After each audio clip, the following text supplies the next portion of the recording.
Today we're gonna read a story that's called Hansel and Gretel.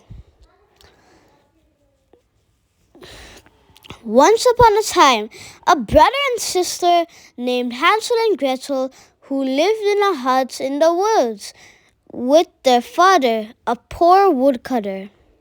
Their mother had died when the children were very young, and after a few years, their father remarried. The new stepmother made life very hard for the children. Hansel and Gretel were not allowed to eat until after the stepmother had eaten everything she wanted off the plates.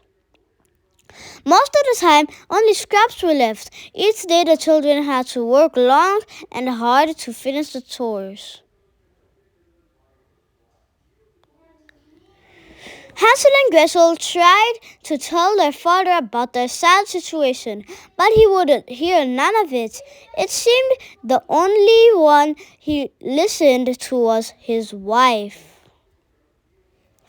All the stepmother talked about was how much trouble it was to have the children in the huts, and how she wished they could go away forever. Each day, there was less and less food for the boy and girl to eat. Yet the stepmother gave them more hard work to do. One day, Gretel begged her father, "Please, father, we work all day long and we're hungry." But the stepmother slapped her face. "You ungrateful brats," she yelled. "You eat us out of house and home." That night, the two children were not allowed to sleep in the hut at all. Instead, they had to sleep outside in the cold. They shivered and tried to keep each other warm as best they could. Winter was coming, and the clothes they wore were so thin and felt as if they had no clothes at all. The next morning, when the sun rose, Gretel turned to her little brother. Hansel, she said, "we cannot stay here anymore. We must escape. Today, there has to be no to eat in the woods than what they give us at home." "What if we get lost in the woods?" said Hansel. "How could we come back?" "I will take bread with us," said Gretel, "and crumbs of bread behind us. If we have to come back, all we need to do is to follow the crumbs back home." That's smart.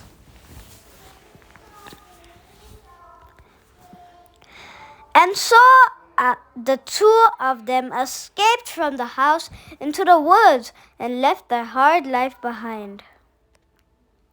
They went deeper and deeper into the woods.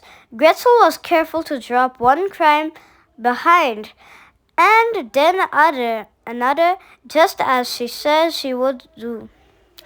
They looked for anything to eat: an apple tree, pear tree, some nuts on the ground, even dried up berries. There was nothing to be found. The trees and bushes were all past the time when they bore fruits. The poor children were hungrier than ever. At last, poor Hansel and Gretel knew if they did not return to their huts, they would surely starve. All they needed to do was to follow the breadcrumbs that would lead them home. Yet, when they looked for the trail of breadcrumbs, there was nothing to be found. The breadcrumbs were gone. Something must have eaten it. I don't know what it is. A bird whisked up into the air, and in its beak was a large breadcrumb. Hansel and Gretel were struck with grief. The bird must have swooped down and stolen away all the breadcrumbs.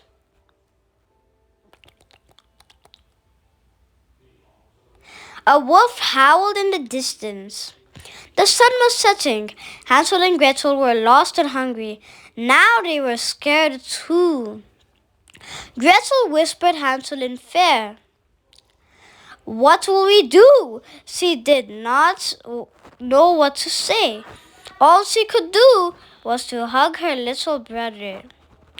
Every minute it was getting darker and darker. A wolf howled in the distance again.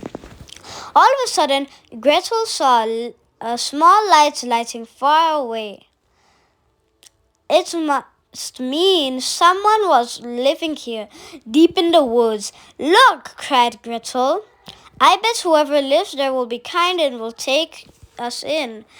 When they got closer, they were amazed by what they saw. If you can imagine this from the top to bottom, this hut was made entirely of candy, covered with white frosting and red licorice bricks, and decorated by candy all around the doorway and its gingerbread roof. What a sight it was to see! Before Gretel could say, I bet it will be okay if we have just a little taste, both of them were nibbling bites and then chunks of frosting and candy. Who is nibbling on my house? A sharp voice called out. Hansel and Gretel spun around. A green old witch stared at them, frowning. Stunned, Gretel could only curtsy. If you please, ma'am, she said, as sweetly as she could. There was so much candy on your house, and the hungry. You got that right. It's my house, snapped the witch. Her voice dropped. Well then, she said in gentler tone, come inside. I'll get something for you to eat. Hansel and Gretel looked at each other. It looked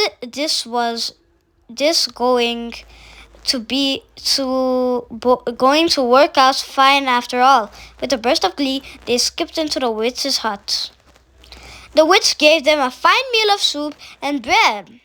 As they licked and swallowed the last crust of bread, they looked around. And what the brother and sister saw made their hearts turn cold. Piles of bones in the corners. Yet the two children were very tired, so tired they tried not to think about any of this. Instead, they quickly fell asleep.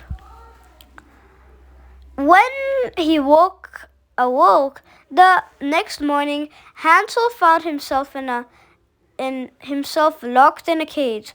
The witch roared to Gretel, "Your brother will stay there from now on."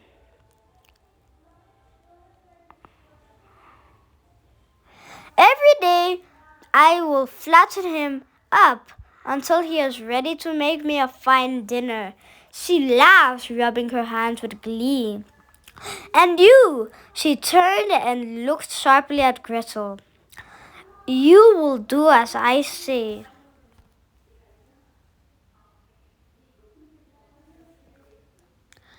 Gretel worked hard all day doing chores for the witch.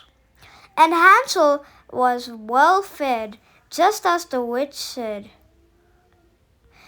Each morning the witch said to the boy, "Show me your finger. I will feel how plump you are getting."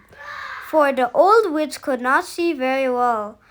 Hansel held out his finger. The witch smiled when she felt how plump he was getting. Plump. Okay. Hansel whispered to his sister in fear. What can we do? Soon I will be plump enough. Who knows? Any day now the witch may want to eat me. His sister wished she had a plan, but not think of anything she could do. Sleeping, Gretel had an idea. She picked up a bone from one of the piles on the floor and woke her brother. Hansel, she said. The next time the witch asked to see her finger, hold out this bone to her instead.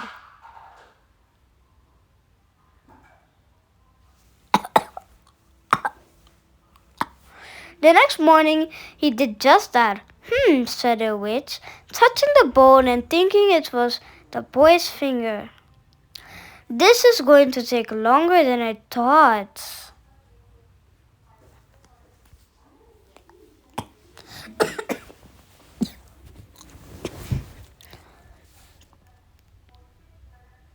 At least I have more time, Gretel thought.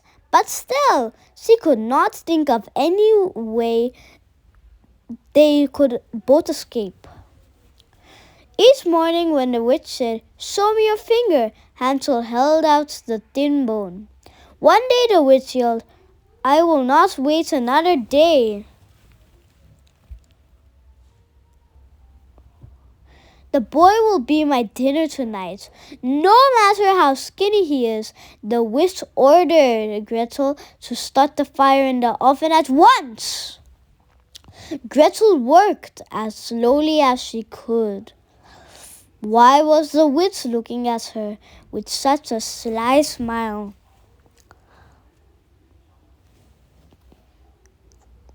"Be a dear," said the witch, with a slow grin. "Go inside the oven, won't you? Tell me if it is hot enough." Gretel's heart skipped a beat. If she did that, the witch could push her inside, and she would eat them both. But that gave her an idea. Gretel looked down. "I am not sure how to tell the fire is hot enough." "Nonsense," said the witch. "Nothing could be easier. Just go in." Said Gretel slowly. "Please show me first." "Stupid girl," snapped the witch, mumbling and grumbling. She stepped inside the oven. The moment the witch was inside, Gretel quickly slammed the door.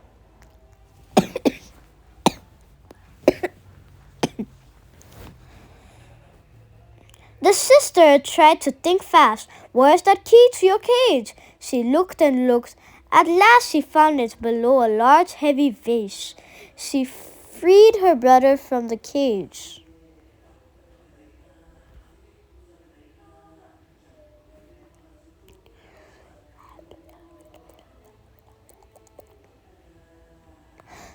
Now how they hugged and laughed.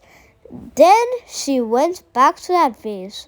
Why would it be so heavy? And that is when she found out why. That vase was filled with precious jewels. Their pockets filled with jewels. Hansel and Gretel ran out of the witch's hut as fast as they could. They soon found a small path and followed it. The small path led to a wider path, and the wider path led to a road. They waited by the roadside, hoping someone would ride by.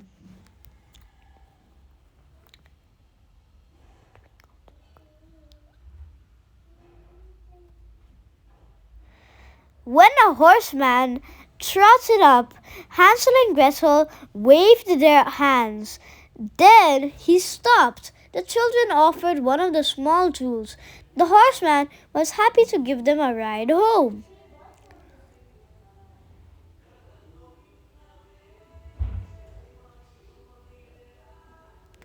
When the brother and the sister opened the door to their home, their father was wild with joy to see them.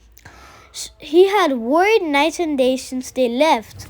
What's more, their stepmother had died very soon after they left. That's what you get.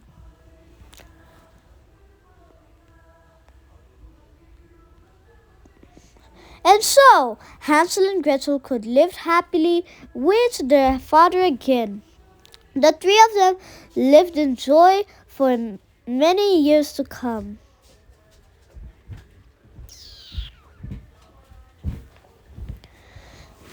So bye, and remember to like, share, and subscribe.